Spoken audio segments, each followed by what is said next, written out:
4. Tama pa rin ba? Yes. Ayaw mag-isip. Tama pa rin ba?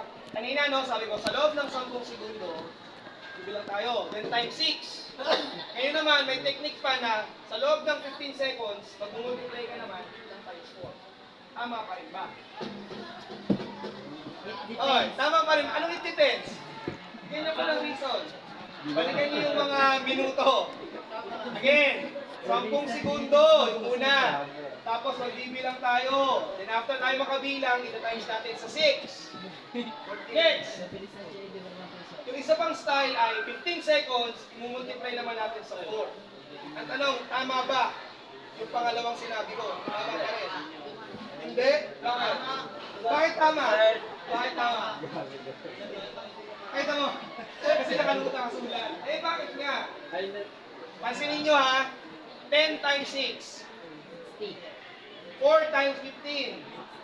O, ulit. 4 times 15. 60. Still, matungkol sa 1 minute pagbibilang. Okay? Yung pag-uoras. Parehas, tama.